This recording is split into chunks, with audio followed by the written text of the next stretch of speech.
you might have some new wildlife neighbors in the coming decades because of changes to the climate. Let me explain. A recent publication from the U.S. Geological Survey titled "Climate Futures of Lizards and Snakes in Western North America May Result in New Species Management Issues." This study pulled together data from 130 species of lizards and snakes from across Western North America, from southern Canada all the way to western and northern Mexico. The scientists categorized each of the species' potential current ranges based off of temperature and precipitation data that they then categorized into what they called a climate niche distribution.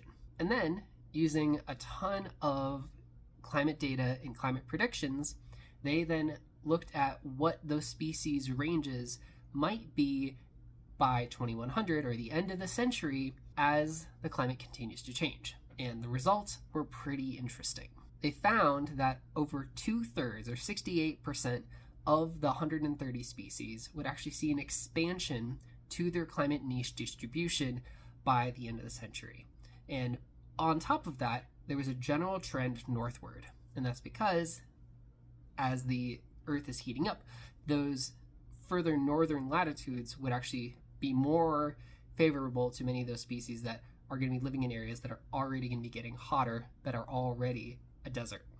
Some of those species, about 8.5% of them, are actually going to see reduction in their area. So things like the dune sagebrush lizard that is found in southwestern United States that are from the deserts in those areas is actually going to potentially see a reduction in their area because of the loss of environment that is habitable to their survival. On the flip side, species like the Gila monster, which is an amazing lizard, is usually seen in way southwestern United States or northwestern Mexico. It could actually see a huge expansion of the range, somewhat in some estimates all the way up to southern Washington state.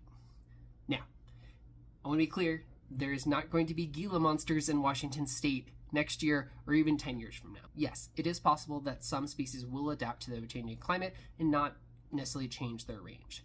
Things like food availability and predation and genetic variability and generational length are all factors that could go into this, but those weren't necessarily covered in this study.